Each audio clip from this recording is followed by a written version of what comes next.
So, um, so shall we, what do you think? Should we wait still 2 minutes or shall we just go ahead? Let's wait 2 minutes to see that Sophie is there as well. Yes. And otherwise, Amanda, can we put you on the spot to also share your niche? Absolutely. Is my speaker okay? Yeah, Yes. perfect. Yes. Okay, I was Yes. having some audio issues, hence I was a bit quiet and changing. Ah, okay. Wonderful. Well done. It works. Um, so So Okay. to give everybody a bit of an idea, so currently Caroline, whose name tag currently is Association for Coaching.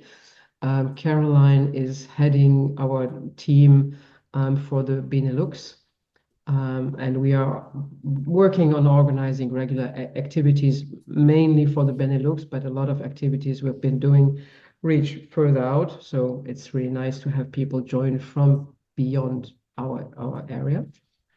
And Amanda is a member of the team. We are waiting for Krisha and Sophie. for Sophie, who both are also members of the team. And I'm Françoise, and I'm located in Luxembourg and also a member of the team.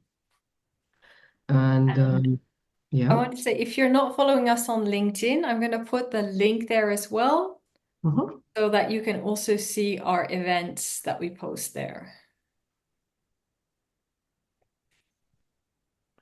But it's lovely to have people joining from outside of the Benelux. And hi, Absolutely. Caroline and Françoise. I can see that some people put their email addresses. Did you ask? I probably joined just afterwards, but do you want us to put our email addresses on the chat room? Great Yes, question, especially if you Sam. want to receive a certificate of participation and then the Okay. name that you would like to appear on the certificate. Okie doke. Are you Sébastien Abate? That's it. I'm the one. Oh, Seb Abad. Yeah. then Can I have Françoise your has email address? already got you on the list. Okay. Yes, I got you on the list. Cool. It's just that we also have the pleasure of having people join us who didn't register beforehand. Okay. So things work The beautiful. unexpected surprises of life. Exactly, exactly. So would I pronounce your name Sebastian or Sebastian? You know what? I'm pretty relaxed. It's as you wish. I Ah, don't have any agenda around my name. okay. So it can be Seb, it can be Sébastien because I'm French, Yeah. but effectively for the Brits it will be Sébastien, for the Spaniards as well. So wherever it, whatever takes your fancy. You have a multicultural name in contrast to mine. Indeed. And I lived in various places of this wonderful world as well. So I learned to be very relaxed about the way they No, to say be it. very flexible around That's that. it. Wonderful, I still wonderful. struggle to work out what is the best way in the UK, actually. Sometimes it's a bait, sometimes abate, Ah, abat. Yeah, Abate. I give up. Even in France, it depends on where you live in France. It's true. I was wondering about how to pronounce that in French. Yeah, Yeah. yeah. Anyhow, maybe so we are at 12:36 and you all have been on time, so we also want to respect that. And I think so we'll do the compromise and we'll start with our event. Um, So I just give a bit of a start on this on this that aspect that I've been changing my coaching practice not too long ago after studying now for a few years with Ashwich, going more into the executive coaching. So the topic of the niche is one that is always that I find for myself interesting too. I've been in my past, I've been also a marketing coach. So that the subject of the niche is one that is one that I studied in that context. So there are two worlds coming together here: the necessity of creating it, establishing it, and on the other side, um, the question of, well, how do we do that if we change the situation? Hi, Krisha. Hi, Sophie. So how do we do that? How do we adapt to a new situation that we have? And so that's how we suggested that this, or we thought that this might be an interesting topic. And Caroline is, as far as I can as I heard it, is also an expert in that because she will provide us after the workshop with some interesting tools she has developed. And so what we had in mind is that we will just work in a bit of three periods or three topics. We'll have Sophie and whoever else from the team wants to present their niche, present it. And also how they developed it. So a bit of the history of the individual niches. Then we thought that the next step is because beginners are also struggling with a lot of questions around it. So there is the idea of what are obstacles to finding a niche. And I will be very curious about your ideas and your comments on what you experienced in that field. And after that, we thought that it would be an interesting point to kind of look at what does a niche actually give us. So it's a bit going back to the people who have a history, but also maybe also to your experience. So what you've seen and what you can share, because experiences with the niche are as individual and unique as we are. So we are also curious to hear about your experience there and whatever we can share. So looking at those who answered, so we are, I think, in a very interesting space because three of you are saying that they recently started developing a niche and want to refine it. So it's a great spot to be able to exchange with others who have been working on it already. And then we have one person who has a clear niche, which I'm very curious about. And then we have somebody who is considering few niches, so it's kind of starting to develop it, and is looking for somebody who is looking for guidance and support on this. So I think we have a pretty interesting crowd and pretty interesting input for this topic. So, Sophie, you said that you were so happy to share your story and your niche. Can I ask you to start describing it? Yes, I haven't really crafted properly my story, so I hope nobody expects a very nice narrative going on here. I think what I wanted to share perhaps is the idea that it is an iterative process, but that to some extent there is a bit of a balance to be struck between having a defined niche in the sense that is really a intentional constraint on how we talk to our audience and who we're proposing to support. And it doesn't mean because we're communicating in that way that we're not necessarily coaching other people that are a bit wider than that. But in terms of communication, it's a choice, right? So in time, what we all do probably is to choose something, see if it works, but the see if it works needs to be in a time frame that's reasonable enough to be able to test it. And the tendency is that many of us are scared. So we start to put a niche and then we're like, oh my God, I'm constraining too much. Suddenly nobody will want to work with me. Or what happens to me and for many other coaches that I talk to is this idea that I'm maybe making my niche clear, and therefore it doesn't correspond to even the people that I've coached in the past. So therefore it's not really logical. So I need to find a sort of a catch-all approach that takes everything together. So I guess that's probably not necessarily how it works. I don't also want to claim that I have found the answer of my niche. Where I am right now is that I'm launching a program for midlife women to support them in terms of financial empowerment.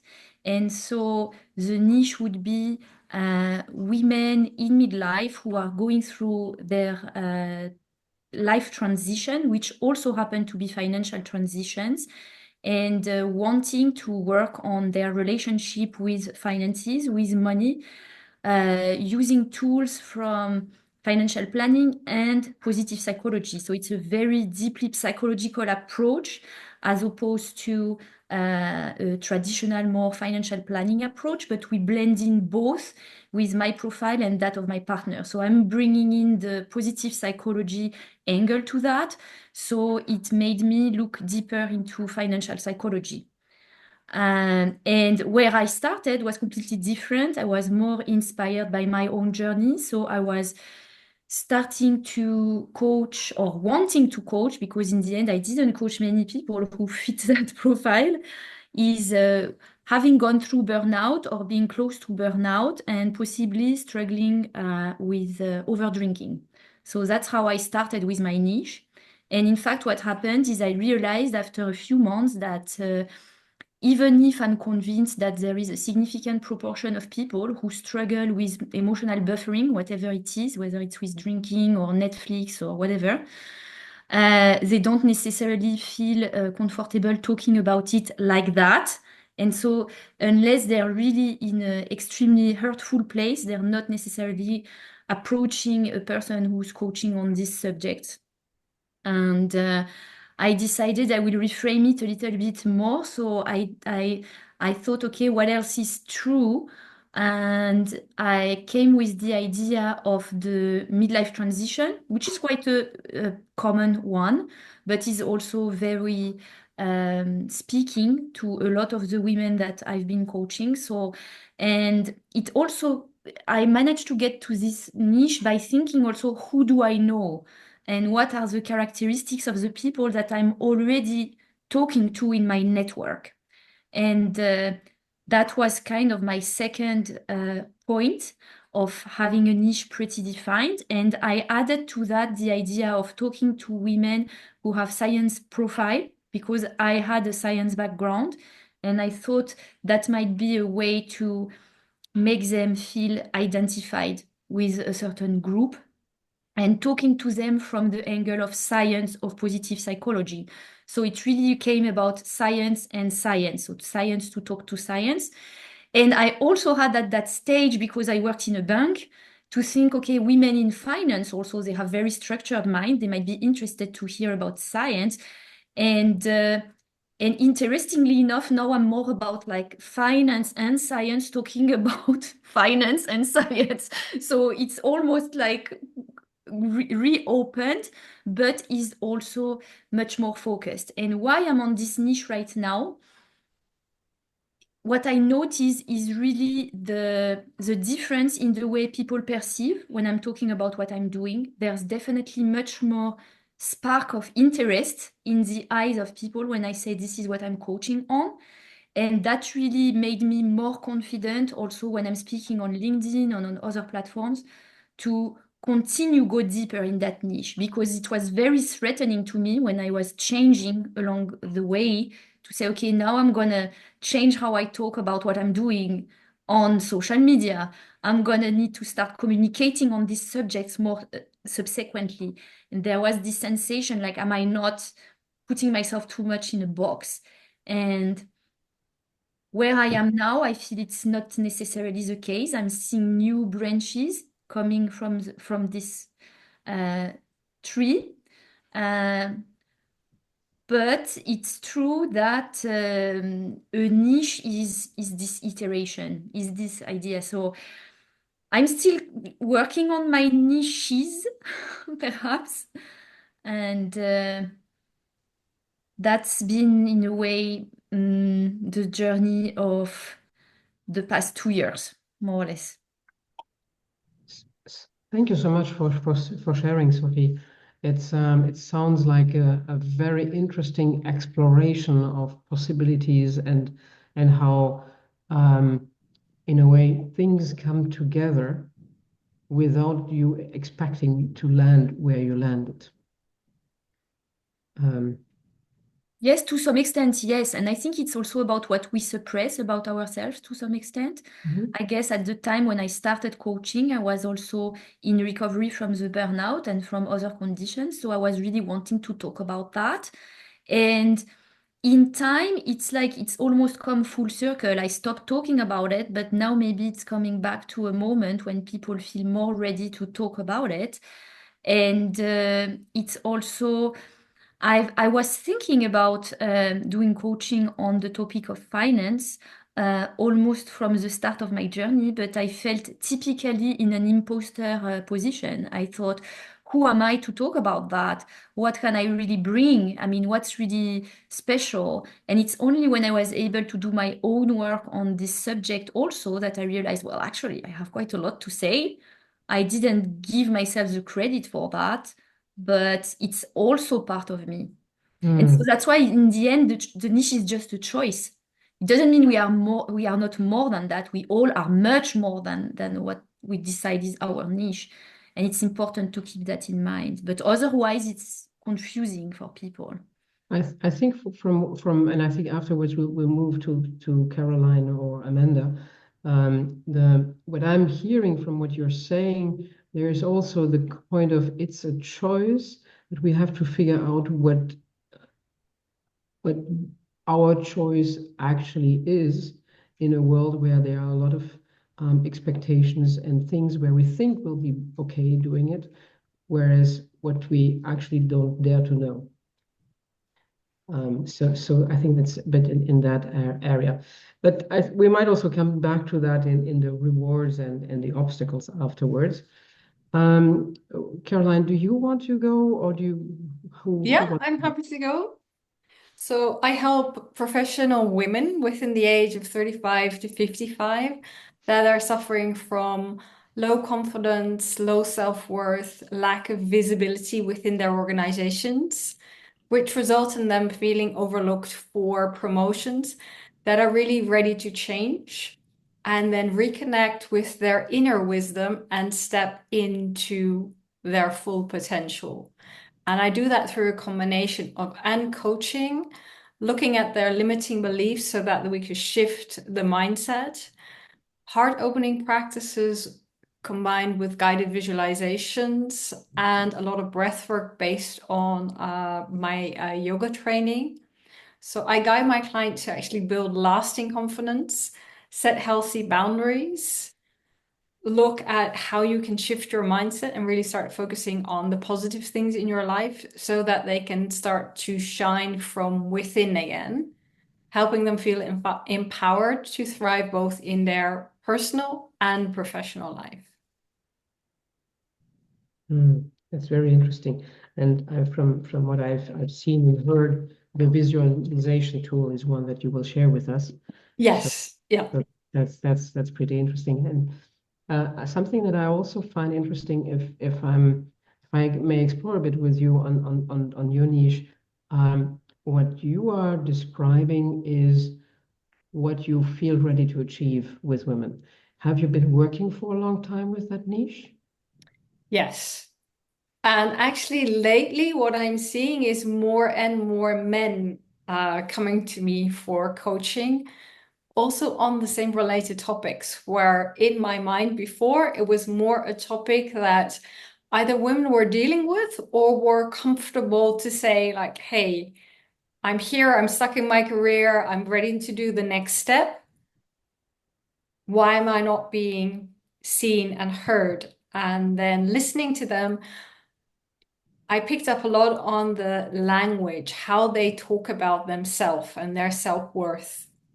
And then reflecting that back to them to say, actually, if you talk about yourself like this, how do you think others will perceive you? So what if we start shifting that around? But that was the interesting thing when I really say I focus on helping professional women. Even if in my marketing and through my color schemes and through the pictures I choose, that is the niche I'm focusing on, it doesn't mean I'm excluding the men. So what you're also describing then in terms of niche there is that you chose an entrance, which is the women's side, the gendered side of the issue, and that now you find that maybe time has evolved, people are more open to it. I don't know exactly what's changed, but you find men coming towards you with the same issue. So we come to a situation where the problem may not anymore be the gender, but something else. And is your niche shifting with that?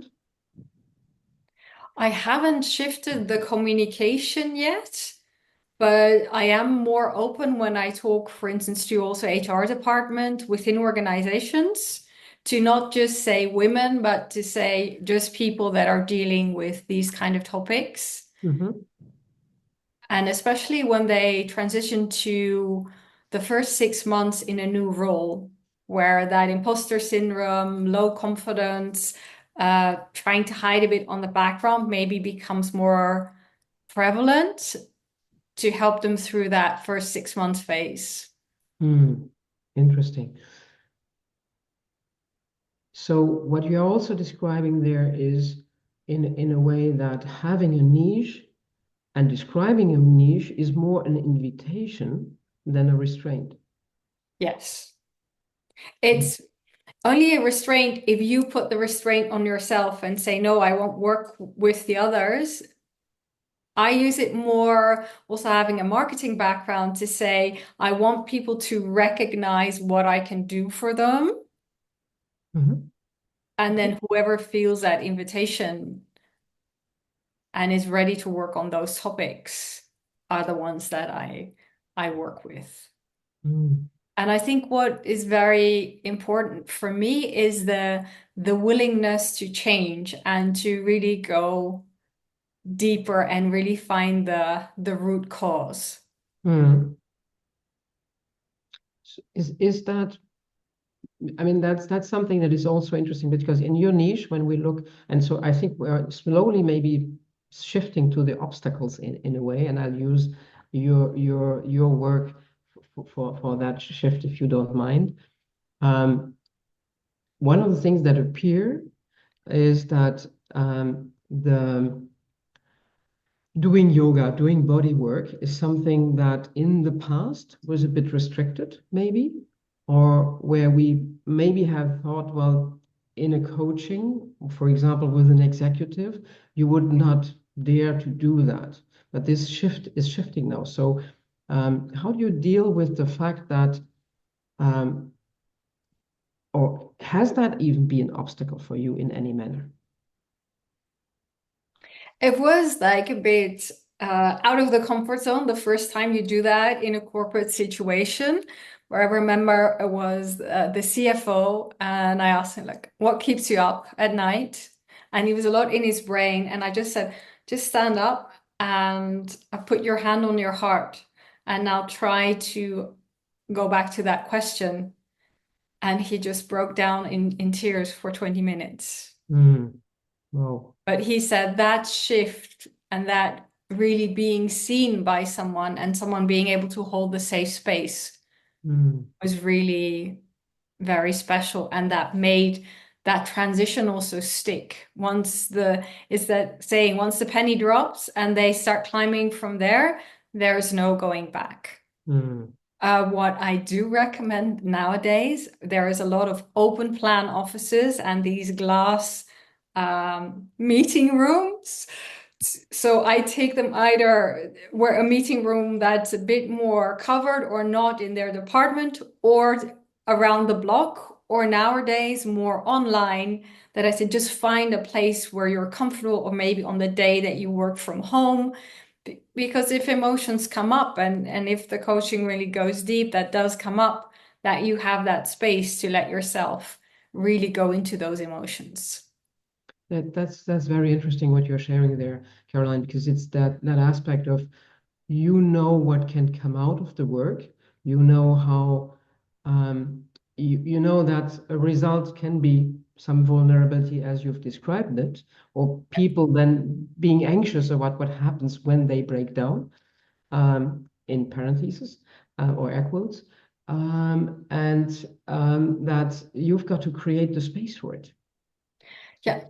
And I also recommend that they just take like 10 minutes before and definitely 15 minutes after the meeting, if they take it from home, that it's not one online meeting after the next, so that they have some time to write down their key takeaways and to really process some of these emotions before they have to be back into their corporate identity for the next meeting. So in terms of niche, what you're describing there is some elements of your niche can make you feel uncomfortable in your work.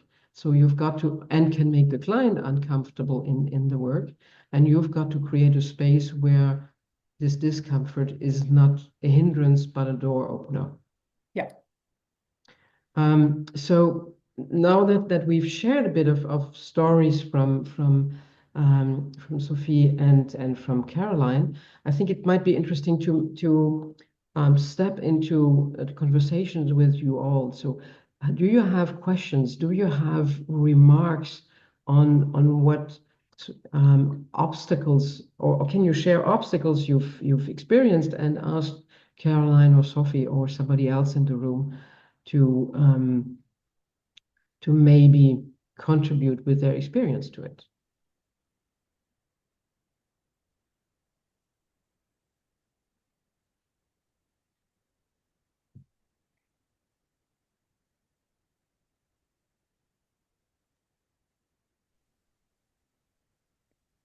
Yeah, I see Kurt has raised his hand. Knut, go ahead. Yes, hello. As I have just finished my diploma in coaching positive psychology, I am really struggling with deciding my niche, which I have heard and hear also here is very important, because the more you can target your clients, the better it is. I love to be out in nature and all the times in the year, winter skiing, biking, walking, whatever. So I don't know how to kind of take advantage of that. I'm also a small business owner, and I know from talking to my business friends, a lot of people, maybe all of them, struggle with setting aside time to take care of themselves. For me, being out in the nature gives me a lot of energy, and I feel if I could find a niche there which can contribute to, for example, small business owner rediscover or discover the power of being out in the nature, it could be a good thing, but I don't know. Some opinions about that? So if you look at that, Knut, from your point of view, what is the benefit that you would create, and what is the obstacle that you see? The obstacle I see is how to do it, because how we have been doing this education and coaching so far, we have been doing it online on Zoom, which is a fantastic tool to use. But then how can I do that if I like to be out in the nature and take people on a walk or whatever? So this is kind of the obstacle. And what I want to contribute to is kind of the well-being of people who not maybe they know the power of being out in nature, but they don't prioritize that. So maybe get them to prioritize more the things out walking or biking or whatever, because I think also that is will contribute to the physical well-being of people. It's you are bringing up a very interesting point there, because what you are the niche you are looking at might be it would seem obvious at the beginning to say it's something that is local, but that's not necessarily the point. No. People can walk on both sides of the ocean with a Exactly smartphone in their hand, so we don't know exactly. And nowadays, with the headphones of your phone, you could even do it walking. And I know in Netherlands, it's becoming more and more popular to do coaching sessions combined with walking in nature. One of the benefits as well is that you don't look each other straight in the eye, and some people feel more comfortable talking about certain emotions while they're walking. And even in meditation, there's the walking meditation. So indeed, that added element of being out in nature could really be a specific part of your niche and exactly the part how you do it. Hmm. And Like I was saying, the mindset or the guided visualizations and a bit of neuro-linguistic programming are elements I put in, and that could be your way is taking them out in nature and showing them the benefit of being there and taking that time for self-care. Yes. No, So I, because we have been working a lot of this positive psychology interventions and all this stuff, and I find it very, very interesting and helpful. So I thought I wanted to bring that further on. it's thank you so much for sharing, Knut. It sounds very interesting. I keep something in mind for the reward section afterwards, but I think now it's useful for us to collect a bit more of the obstacles, so to see from there what way we can get to. And I've seen that Kimberly Kay raised her hand. I yeah, again, I apologize for not having my video up. So I just wanted to, I guess, comment. I have, over the past year, I've adjusted my niche kind of around the same concept of regaining your authenticity and reframing your narrative. And I wanted to, I didn't know if I should say, okay, it's just women or men, but initially I was really aiming for both. And every time I would work it and workshop it and over, once I thought I had it, it seemed to be overwhelming. Like it was just, it's just way too big. And I needed to actually niche down and wasn't trying to help everyone, but I also didn't want to leave anyone out. So now hopefully I've, settled on a niche that, looking back specifically at some of the things that I went through, to get me to this point that it works. But I do find that I still tweak the words a little bit just to be, quote, perfect, because I want to make sure that I'm really relaying exactly what I am hoping others hear from me, without me really having to um, explain it and then explain it again. Because I've worked in offices where I've provided all the information and then other people will say, that's too much, do less. And I go, they're going to ask questions. And so you do less and people come back with all the questions. So I kind of, find my way, trying to ride in the fence on that aspect. But part of it is also, I think that I also need to feel confident that I can provide the clients with an actual path forward. And so maybe that's also why I keep tweaking my program. So I think that's really kind of what it is. That is it normal to keep trying to tweak the niche to get it just be exactly right? Or does that really matter in the grand scheme of things? Because I do have it. I have, the nutshell, what it means, and my approach to it. Can you maybe also just in a nutshell describe your niche? Sure. So I help women that struggle with the effects of personal and professional burnout. And so it's the longer it is, women 30 to 50 years old, give or take 5 years, that experience the effects of personal and professional burnout. I help them create a life and level of sovereignty that's truly equal to their potential. Mm-hmm.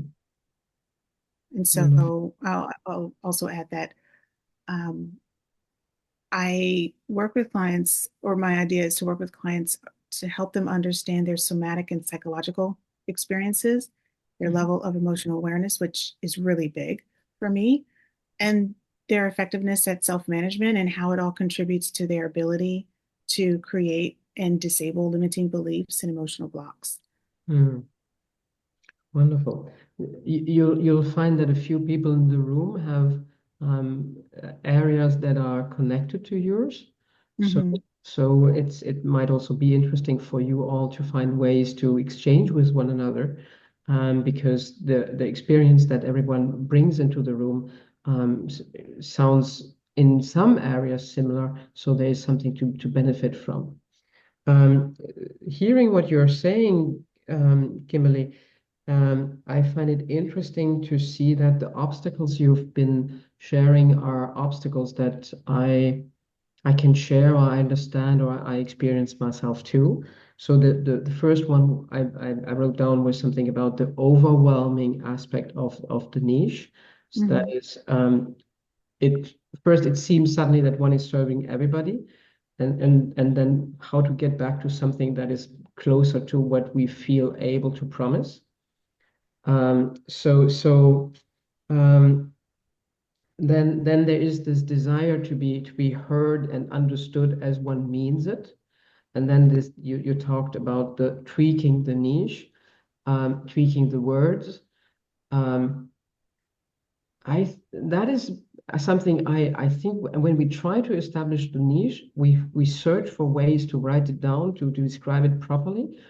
At the same time, we'll recognize sooner or later that everybody we talk to has a bit of a slightly different perception of it. So that actually my take on that is that the tweaking at the end becomes the ability to have a conversation with the client and to figure out, am I somebody who can help you? Do I have the tools and the means that can serve you? So that's the last point of when we start and we set out to have a niche, we ask ourselves, how can what we are promising be fulfilled? That's a big thing with coaches, because in a way we are promising something that we cannot promise in many cases, and that's okay. So it's maybe also a way to find a promise that we feel comfortable with, and that the client will recognize after having worked together. Sophie, I'm seeing that you also showed up. You wanted to add something. Go ahead, please. Yes, thank you, and apologies, my video is a bit tired after the morning. Yeah, I wanted to react a little bit to think about a few prompts that helped me also in my refining of my niche or on my journey so far, is really to think about what makes our own ability to help others very unique, and how our own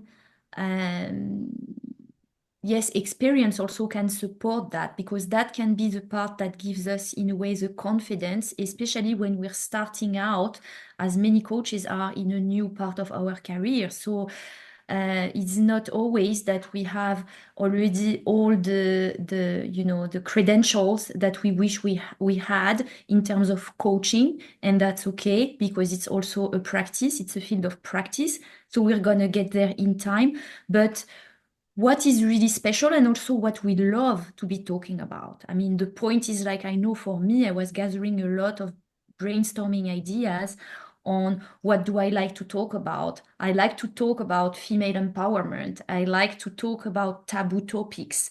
I like to talk about midlife transition, about reinvention, about these kind of things, and identifying these themes for myself and drawing them in various forms. And then really what helped me, but that's just, of course, doesn't mean everybody else needs to do that, but what helped me was really to talk about freely what I enjoyed talking about, for example, on social media, and feeling like it was really authentic, right? I mean, not about just engaging with potential clients, really being about, okay, this is a topic that interests me. This is what's going on. What do you think? And in time, you start to notice people reacting or not reacting. I mean, it's true that there is not always a lot of reaction on social media, but there is some. And if we can spot the signal, is also something to realize, okay, there seems to be more leverage in that way of approaching the issue. Or when I talk about that, people seem to resonate more. And a very common thing that happens, and I know because I've talked to a lot of people who publish on LinkedIn, for example, that's where I'm the most active, is when we share a personal story, a real personal story, that's when most people relate.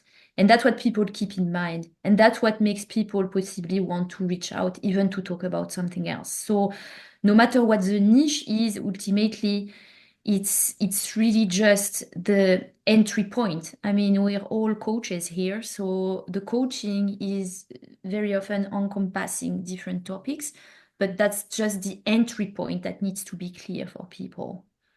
Thank you so much for sharing, Sophia. I want to let Amanda step in because she raised her hand too.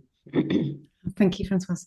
Yeah, I agree with what Sophie just said there. And for finding my niche, I did take a similar approach. So my niche is toxic, narcissistic, and unhealthy relationships. And to be able to get to that niche, I did do a sort of analysis of my life. What did I have experience in? What was I passionate about? And what actually was my major growth areas of my life? So where was my real positive gains in my life from? And there was a couple of elements, well, a few. And I discussed these elements on social media. I went into groups and I discussed them. And I worked out what kept my fire burning. And because when we're dealing with coaching clients on a daily basis, and you're doing social media on a daily basis, you have to ensure that there's some fire inside of you that on your down days that the words come out. Because otherwise it gets a little bit, if you're going to have to start creating content around your niche and you have no fire in your belly anymore, it's going to be very difficult to get that message across. So yeah, going with what your fire and your passion comes from. So if somebody put you on the stage for half an hour and you could speak about something, what's going to come out of your mouth with no prep? That's where I fell. I find what you're sharing, Amanda, very interesting. And I think that that brings me now into the last section we had thought about the rewards, because what you're describing in a way is something that is a niche that is rewarding to you.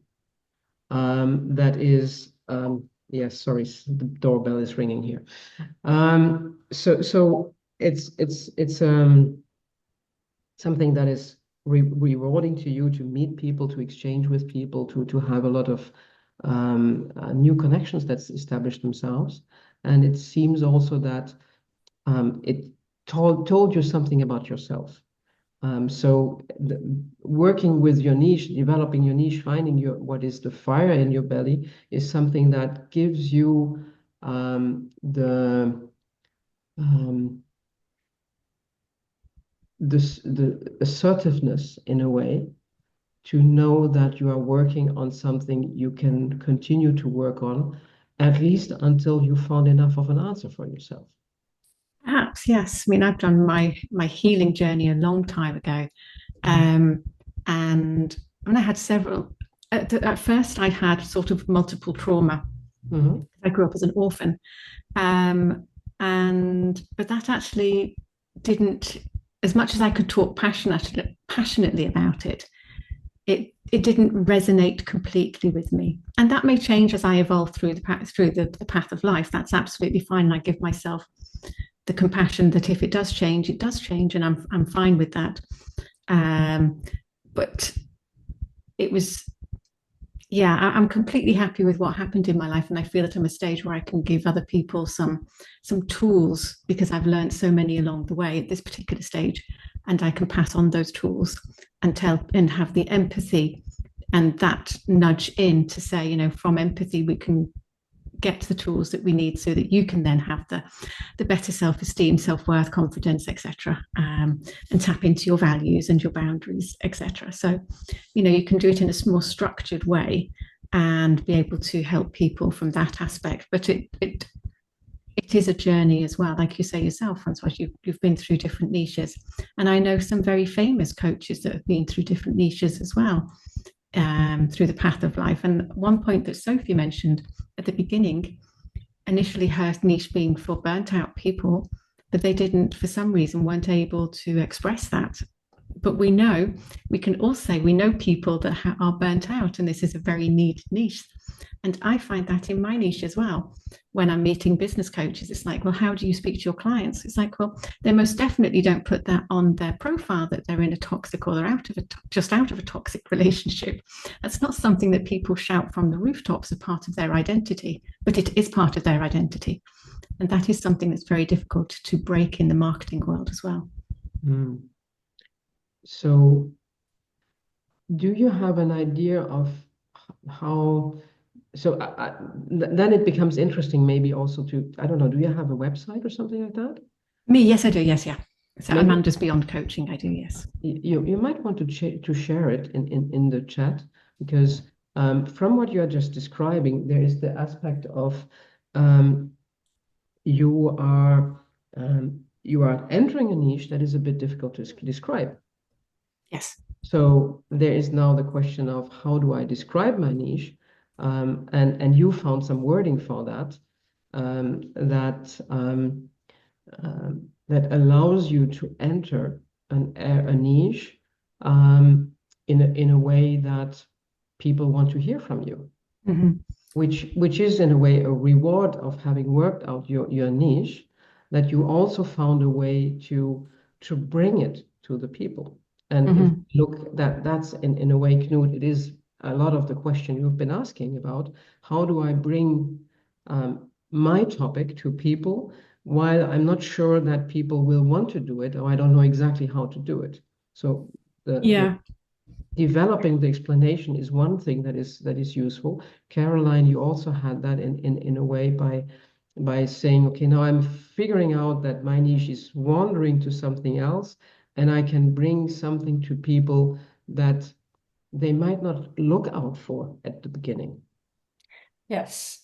So that's often they come with a different topic and then you go deeper and then you really find the root cause.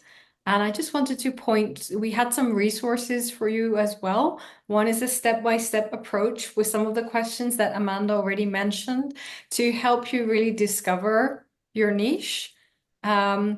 And a guided visualization to do before you go into the exercise to really get you in the right frame of mind, and then sit down and go through the questions. And I try to do that also just once a year for myself to see indeed if something has shifted. And in the beginning, I know I gave myself sort of the constraint that I had to have worked with at least 15 to 20 clients before I started shifting my niche or changing everything completely. And I have now, since a year or five, started to keep a business vocabulary, like a coaching vocabulary things. What is my style of describing certain things? Where Francois also pointed to, Amanda, you found a way to describe certain things, certain words that really resonate with you. Just start writing them down and consistently putting them into your marketing message, into your conversations, so that you really start discovering your style. Mm. You're also highlighting something very important, I think, Caroline, by sharing that you chose for yourself to go ahead with your niche after having experienced it with 15 clients. So in a way, the niche is not necessarily in a destination. It might be also a milestone you have gone through and you are using on your path. Yes. And to Kay's question, like, yes, it evolves and you tweak it, you learn new tools that you want to integrate, you read something that really resonates with you and you want to incorporate it. So it's definitely not set in stone. There are things that you keep adding to it and testing out. But for testing out, give it a while. Don't do it 3 times and say, oh, this is not working and I'm going to leave it. because then you're bouncing from one side to the other. Mm. The metaphor that appears to me is going out to come home. Yes. Yeah. And I think of it sometimes as planting a seed, Mhm. and then it takes a while for the flowers to grow and you be able to. Yeah, and it also takes a while for us to develop the courage and benefit then from the courage we developed to show up in our niche Yeah.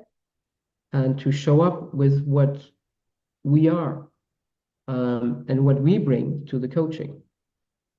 Definitely that sense of being visible and being vulnerable and sharing your personal stories also on social media, and also the responses that come from that takes a lot of courage and also confidence in yourself, being solid in your worth and what you have to offer to people. Mhm. And so connecting with what we've heard before, I've been in because, for example, going out in the nature or walking with clients is nothing that I would probably put into my niche. However, I don't know if it one day might not appear there, just simply because sometimes I take up the opportunity of a client asking to do something like that. So I was not too long ago, we have in Luxembourg, we have the MUDAM, which is the Museum of Modern Art, which is a beautiful building. And for some reason, the client whom I usually know through Zoom was in Luxembourg, and we decided to meet, and I suggested to meet in the MUDAM. We had lunch together just to have a bit of relationship building and fun together. And then we did a coaching session by walking through the museum. Yeah. And that worked for her, it worked for me, and it was an interesting new setting, changed a bit our coaching experience, and we'll see now where it'll bring us to. So sometimes it is doing some exploration and discover what that delivers.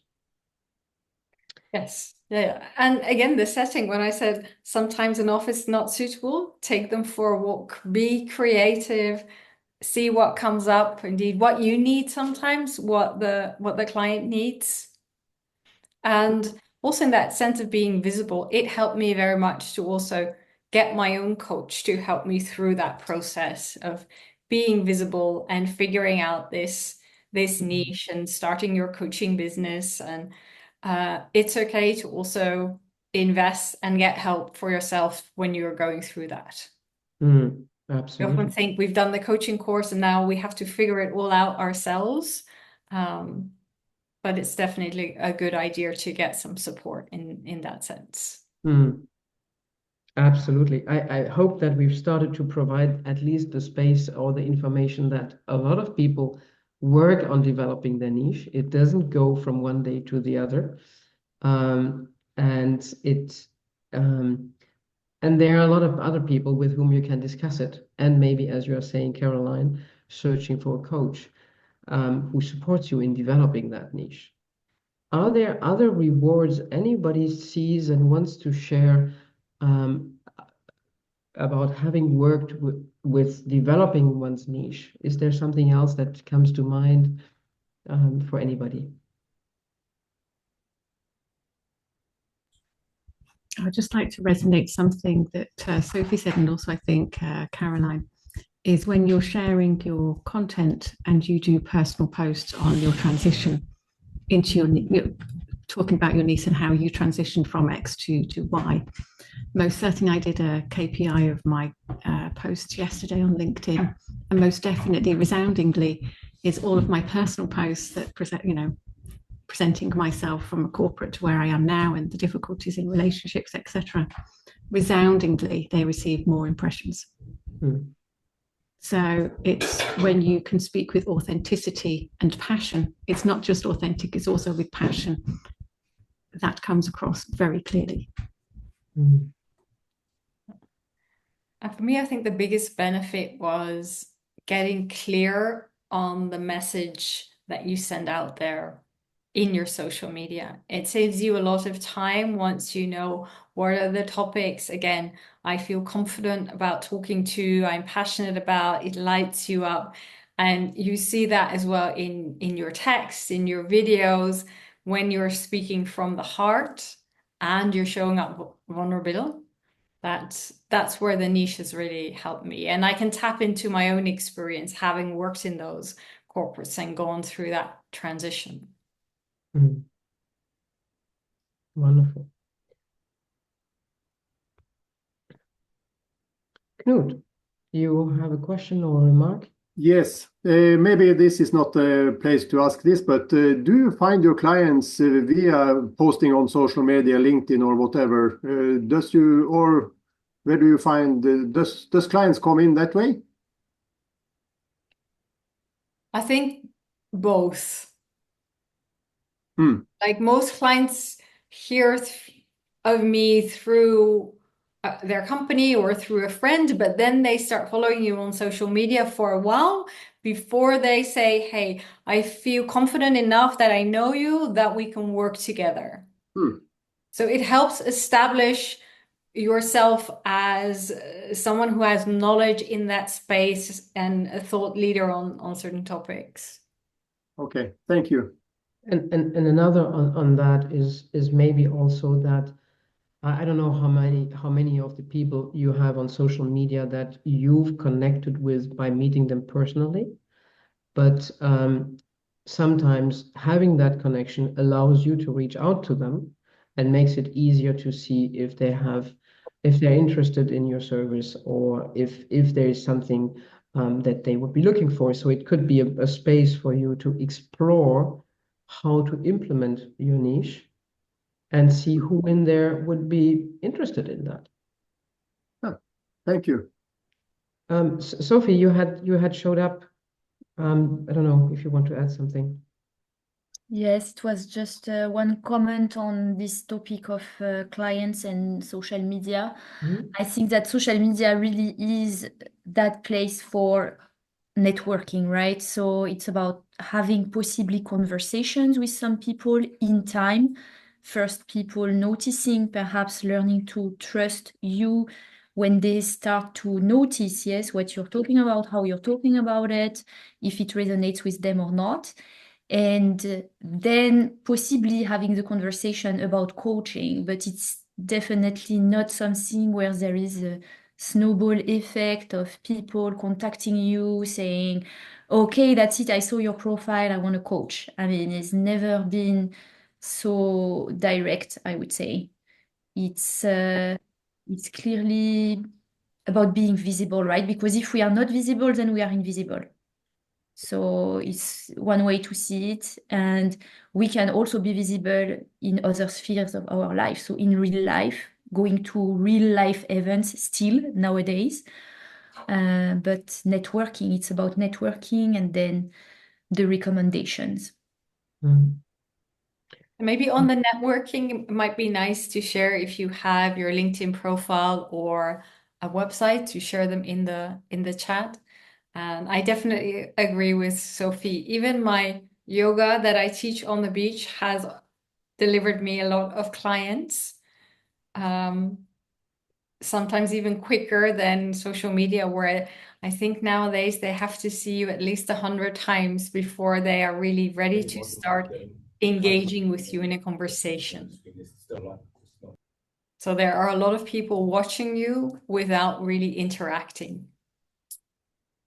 Actually, I'm going to my first Toastmaster Club event in Oslo this evening, so I have been thinking about this for years, but never done it. So tonight I'm going.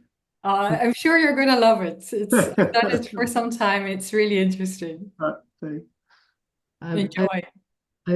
So as we are wrapping up this hour together, I've just reposted the link to the LinkedIn group we have.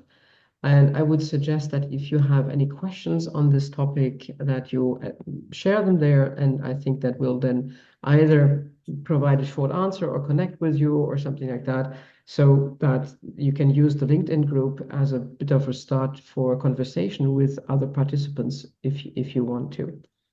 And I've seen that some of us have shared their website or their LinkedIn profile. Don't hesitate to connect with us.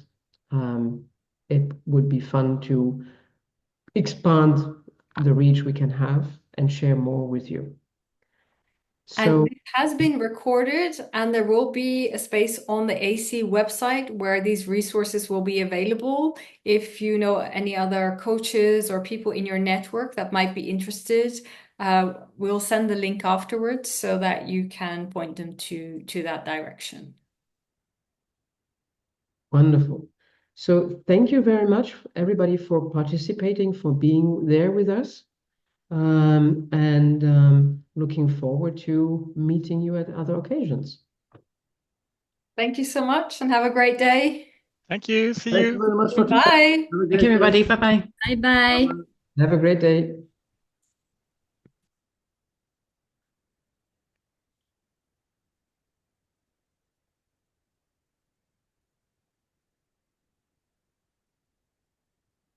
So I think you can stop the recording now, Caroline. Yes.